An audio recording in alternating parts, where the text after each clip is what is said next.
Hoje, desvendarei 12 práticas essenciais que, se incorporadas com intenção plena, o conduzirão ao que muitos buscam por toda a existência e raramente alcançam: propósito, rumo claro e verdadeira opulência. Antes de adentrar esses preceitos, é fundamental que compreenda algo vital.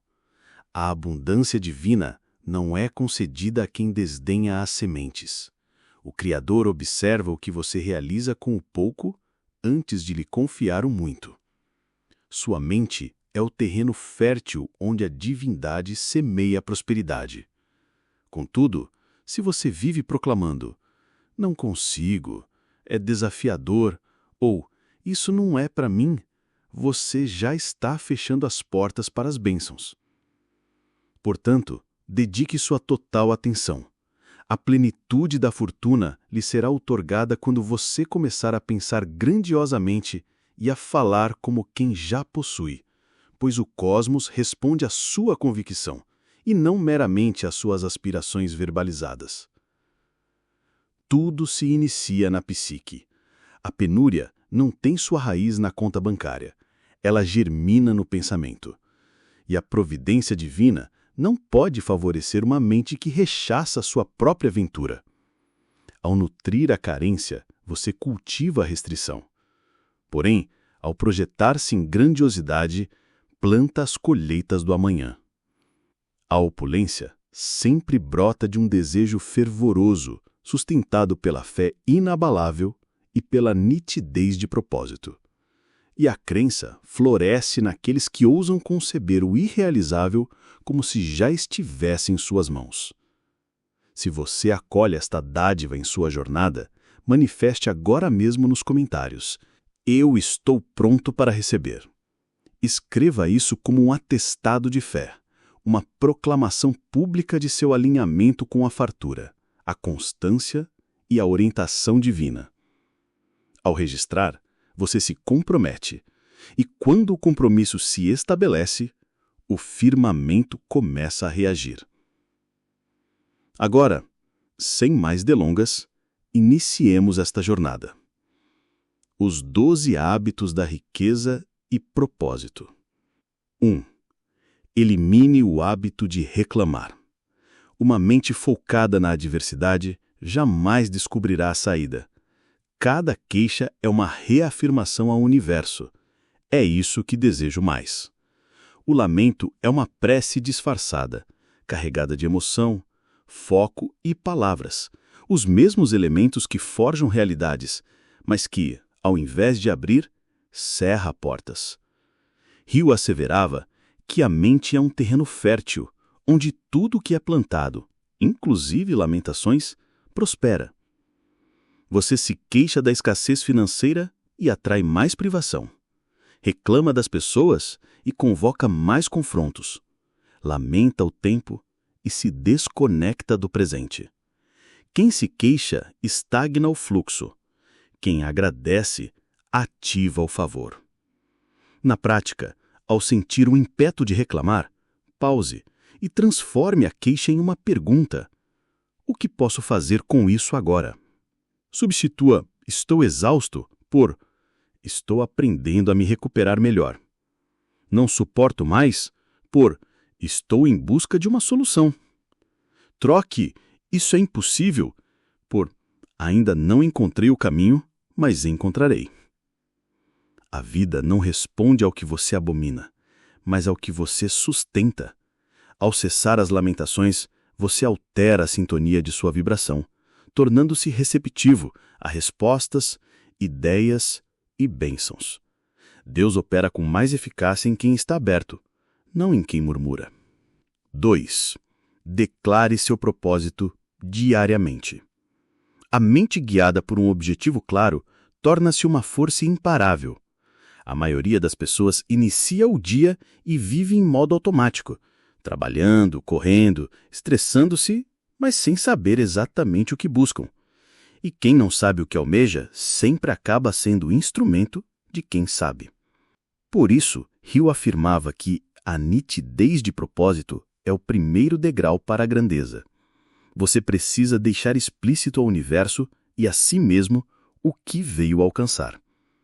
Não se trata de anseios vagos, mas de uma direção sólida, escrita, visualizada, verbalizada, até que sua própria energia se harmonize com esse destino. O que você não anuncia, o mundo não entrega. O que você não afirma, Deus não ativa. Portanto, execute isso diariamente. Ao despertar, leia sua declaração de propósito, pronuncia em voz alta com fervor, como se já estivesse vivenciando essa realidade. Comece com: estou predestinado a ser quem desejo, ou comprometo-me com meus objetivos. Escreva em um papel, repita diante do espelho, leia antes de dormir. Seu propósito declarado se transforma em uma bússola invisível que atrai tudo que ressoa na mesma frequência. Você começará a notar ocorrências singulares, portas que se abrem, indivíduos que surgem, soluções imprevisíveis. Não é sortilégio, é alinhamento entre a psique, a fé e a ação. Deus honra quem honra sua missão, e ao se posicionar com firmeza, o universo se orquestra para atendê-lo. 3. Ore como se já tivesse recebido. A fé é o catalisador do verdadeiro milagre. A maioria das pessoas ora como suplicantes, como hesitantes, como se tentassem persuadir Deus a agir. Contudo, a fé não opera assim. A oração genuína não é rogo, é certeza, é a convicção inabalável de o que foi solicitado com intenção pura já está a caminho. Hill ensinava que a fé ativa potências invisíveis que operam através do pensamento direcionado com intensa emoção. Isso significa que você não ora pedindo como quem não possui, mas agradecendo como quem já recebeu no plano espiritual aquilo que ainda não se materializou no físico. Por isso, muitos oram por anos sem ver mudanças, porque suas preces estão maculadas por medo, dúvida e carência. Mas ao orar com absoluta confiança, algo se desvela, uma energia se harmoniza, e o que antes era obstáculo começa a ceder. Então determine com clareza o que deseja manifestar. Ore com sentimento autêntico, como se aquilo já estivesse em suas mãos. Em vez de dizer, concede-me, profira, agradeço por já estar a caminho. Visualize, respire e entregue com confiança. Deus não responde ao desespero, mas à convicção. O universo se curva diante de quem crê como se a realidade já fosse manifesta. Este é o segredo. A fé autêntica é silenciosa por fora, mas brada certeza por dentro. E quando você começa a orar como quem já recebeu, sua vida começa a se configurar como quem já possui. E o mundo, em última instância, não tem outra opção que acompanhar sua certeza. 4. Multiplique o que já possui. A abundância é destinada àqueles que cultivam o zelo pelo que já detém, segundo Napoleão Hill. Você pode almejar grandes feitos, solicitar mais, proclamar prosperidade, mas existe uma lei espiritual infalível. Quem negligencia o pouco, impede o muito. Muitos proferem: quando tiver mais recursos, me organizarei. Quando ganhar bem, assistirei ao próximo. Quando for rico, então sim cuidarei das minhas finanças. Mas isso é uma ilusão. A divindade não confere opulência a quem ainda desvaloriza as sementes. Ele observa sua conduta com o escasso, antes de lhe confiar o muito. Hill compreendia isso. Ele percebeu que os magnatas não aguardavam a riqueza para agir como tais. Eles prezavam cada centavo, cada ocasião, cada avanço. Por isso a fortuna prosperava em suas mãos, imbuída de reverência, consciência e responsabilidade. Na prática, organize suas finanças mesmo com recursos limitados. Trate cada moeda como germe de 1 milhão. Seja generoso com o que já possui, seja um gesto, tempo ou alimento. A amplificação começa com uma atitude. Deus não concede mais a quem não demonstra maturidade com pouco, e o universo não confia a energia a quem a desperdiça. Ao zelar pelo pouco, você emite um sinal celestial. Sou digno de confiança, estou apto para mais. Não aguarde a fartura para alterar sua conduta. Mude sua conduta e a fartura virá. Multiplique o que já tem. Valorize o que já está em suas mãos. E o divino o tornará um conduto da genuína prosperidade. 5. Cuide do seu corpo como um santuário. Seu corpo é o único lugar onde sua consciência e seu propósito residem. Você pode possuir uma mente perspicaz, ideias brilhantes, fé inabalável, mas se seu corpo está debilitado, esgotado, sobrecarregado e negligenciado, como você sustentará a missão que a providência divina deseja confiar a você? Napoleon Hill era categórico. O corpo é seu principal e mais inestimável recurso. Afinal, não importa a extensão de sua fortuna se você carece de saúde, energia e vitalidade para desfrutá-la ou ampliá-la. A riqueza esvai-se por entre os dedos. Além disso, o esgotamento constante gera desânimo. Uma alimentação inadequada turva a clareza mental. A privação de sono esgota sua disciplina. O desleixo com o físico obstrui sua mente. E a mente é o elo para a manifestação. Deus não confia grandes encargos a quem mal consegue cuidar de si. Na prática, alimente-se com atenção. Hidrate-se mais do que se distrai. Durma o suficiente para sonhar e concretizar. Movimente seu corpo como quem honra o templo da presença divina. Respeite seus limites, fortaleça-se. Não é preciso ser atleta, mas sim robusto o suficiente para encarar os desafios que a grandiosidade impõe. Se almeja prosperar por longos anos, é preciso estar íntegro. Seu corpo é o arcaz que resguarda sua essência, sua mente e seu porvir, e um arcaz danificado não protege tesouro algum. Zele por ele e testemunhará como sua vitalidade, lucidez e disposição atraem mais oportunidades do que qualquer currículo. Corpo robusto, mente lúcida, espírito disponível. Assim, age a providência divina com celeridade. 6. Alimente sua mente diariamente com conhecimento. A opulência da inteligência precede a da fortuna material. Sua mente é como um músculo. Se não for estimulada, enfraquece. Se mal nutrida, adoece. E se negligenciada, sabota qualquer empreendimento. Napoleon Hill entrevistou os indivíduos mais abastados do mundo e todos, sem exceção, eram leitores assíduos, pensadores perspicazes e aprendizes incessantes. Afinal, a riqueza que você acumula nunca transcende a capacidade da mente que você cultiva. Deseja prosperar? Então necessita de uma mente preparada para decisões complexas, pressões, criatividade e influência. Isso não surge por acaso, mas é fruto do cultivo diário. Na prática, dedique 10 minutos diários à leitura sobre prosperidade, mentalidade, espiritualidade e liderança. Consuma conteúdos que ampliem seu horizonte, sua percepção, sua fé e seu foco. Evite saturar sua mente com intrigas, infortúnios e desatenções triviais. Seja criterioso com o que absorve, pois isso molda o que você se tornará.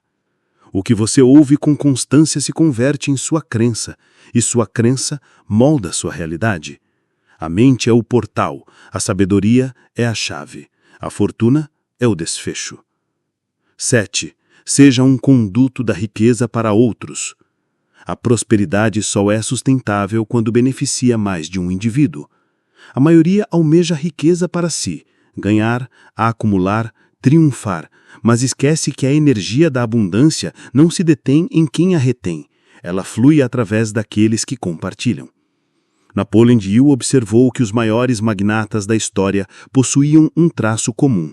Não pensavam apenas em seus próprios proventos, mas em como seu êxito poderia transformar vidas. E a própria providência divina questiona: o que fará com o que ele depositar em suas mãos? A verdadeira opulência exige um coração puro, uma mente farta e uma disposição ininterrupta de abençoar enquanto cresce. Na prática, doe antes de ter em demasia. Honre seus compromissos, compartilhe sabedoria, tempo e presença, auxilie o próximo sem expectativa de retribuição, invista em pessoas como sementes vivas de seu desígnio. Quem se torna um canal jamais se esgota, quem é fonte nunca padece de sede. Deus não necessita de cofres lacrados, ele precisa de elos, de seres que recebam e redistribuam, de mentes que prosperem e elevem, de mãos que semeiem e também repartam. Você não foi concebido para ser uma ilha, mas um caminho para que a riqueza material, intelectual e espiritual o encontre e continue fluindo para aqueles que ainda duvidam de sua possibilidade. Nesse fluxo, você jamais estará desprovido, pois quem multiplica nunca perde, e quem distribui com discernimento sempre atrai mais. 8. Pense em abundância, nunca em escassez. A opulência começa como um estado de espírito. Você pode realizar preces potentes, esforçar-se arduamente, até mesmo professar sua crença. Mas, se sua mente ainda opera na penúria, você está se auto-sabotando em silêncio. O universo e o Criador não lhe entregam o que você deseja, mas sim o que você crê ser possível para si. E se no âmago de sua alma você repete frases como "não é para mim, é extremamente difícil, este mundo não é para pessoas como eu", você está fechando as janelas celestiais com suas próprias palavras. Tudo o que a mente pode conceber e acreditar, ela pode realizar. Ou seja, o primeiro milagre da fortuna acontece em sua própria mente. É lá que a colheita começa. É lá que a divindade semeia. E se esse solo estiver corrompido por medo, vexame ou comparação, o fruto não brotará. Portanto, a partir de hoje, expresse-se como quem já possui, raciocine como quem já triunfou. Sinta-se como quem já vive em fartura, mesmo que o entorno declare o contrário. Isso não é encenação, é fé atuante, é preparo espiritual. Pois Deus opera com base na convicção e não no vitimismo. Ao começar a pensar como um agraciado, a bênção sente-se autorizada a encontrá-lo. Não diga "não consigo", mas sim "estou apto, estou disposto", e então observe como o invisível passa a conspirar a seu favor. 9. Visualize sua riqueza com nitidez e emoção. Tudo o que a mente pode conceber com fé e fervor, ela pode concretizar. A maioria das pessoas concebe a opulência como algo distante, um futuro incerto, uma mera possibilidade vaga. Contudo, o segredo dos verdadeiros conquistadores reside nisto.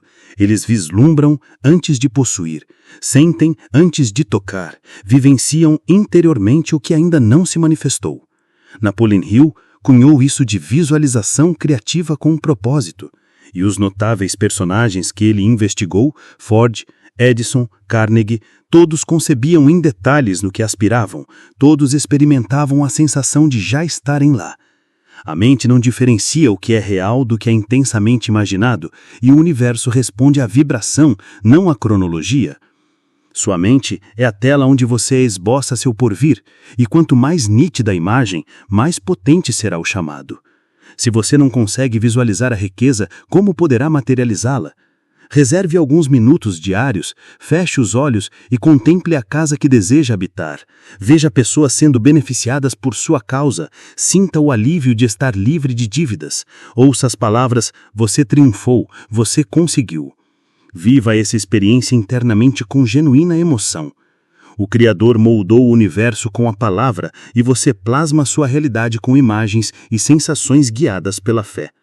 Visualizar não é um mero devaneio, é ativar a dimensão onde aquilo já existe. Ao fazê-lo com convicção e regularidade, a realidade começará a responder. Contemple, sinta, e o que é invisível logo se tornará inegável. 11. Haja mesmo sem estar plenamente preparado. Não postergue esperando condições ideais. A providência divina não recompensa a inércia, ela favorece o movimento. Muitos elevam preces por orientação, mas desconsideram a verdade que Hill articulou claramente. A fé demanda iniciativa. Desejar agir sem agir é como sonhar acordado. Você não precisa ter todas as respostas, nem ter certeza de cada pormenor. O segredo é começar, mesmo com receio, mesmo sem garantias, mesmo tremendo. Quando você age, algo se agita no plano invisível. Portas antes cerradas começam a se descerrar. As pessoas adequadas surgem, as ideias pertinentes brotam, as oportunidades florescem. Nada disso, porém, ocorre com quem vive meramente aguardando o instante perfeito. O momento ideal não surge por si só, ele é construído. Se você não agir agora, o temor se intensificará, a incerteza se multiplicará e a existência passará diante de seus olhos como uma janela que você nunca teve a coragem de transpor. Recorde-se, a indecisão paralisa, a ação liberta. Execute com o que possui, dê o primeiro passo, mas com o coração em chamas. Deus não se move por pretextos, ele se move por crença. E a suprema evidência da fé não é o que você sente, mas o que você faz, mesmo quando o medo persiste. O firmamento se curva para quem se ergue com valentia, pois enquanto muitos suplicam por respostas, aqueles que avançam em direção ao propósito acabam por obter tudo aquilo que os outros apenas almejavam. 12. Evite indivíduos nocivos com vigor sagrado. A influência do entorno sobrepuja a da vontade, desprovida de proteção. Você pode ter um propósito límpido, dedicar-se à prece, à leitura, ao labor, mas se vive imerso em companhias desfavoráveis, seu progresso será invariavelmente mais moroso, mais árduo, mais nebuloso. Napoleon Hill alertava: a mente humana absorve pensamentos como uma esponja. Se você se imerge no pessimismo alheio, rapidamente começará a pensar de modo similar. Você é a média das vozes que mais escuta. Se confraterniza com quem apenas discorre sobre crises, carência, inveja, escárnio, sua fé será drenada, sua motivação silenciada, sua perspectiva obscurecida. Aqui se insere um princípio espiritual potente. A bênção divina não prospera em ambientes poluídos. É imperativo que você cultive o que chamo de vigor sagrado, uma justa indignação contra tudo que macula sua mente. Gracejos autodepreciativos, diálogos que minam a fé, escárnios de quem sonha alto. Não se trata de soberba, mas de autopreservação divina. Você é um templo. E um templo não foi erigido para se tornar um repositório de detritos emocionais alheios. Portanto, reduza o tempo com quem o esgota e amplie com quem o inspira. Se necessário, rompa laços com quem invariavelmente o arrasta para baixo, mesmo que o faça com um sorriso. Deus o deseja cercado por aqueles que o elevam, e a prosperidade genuína caminha de mãos dadas com ambientes propícios. Não é preciso odiar ninguém, mas sim amar seu propósito a ponto de não mais o compartilhar com quem prefere residir na escuridão. Se você apreciou este conteúdo, não deixe de clicar em curtir. Sua participação no canal é de suma importância para nós.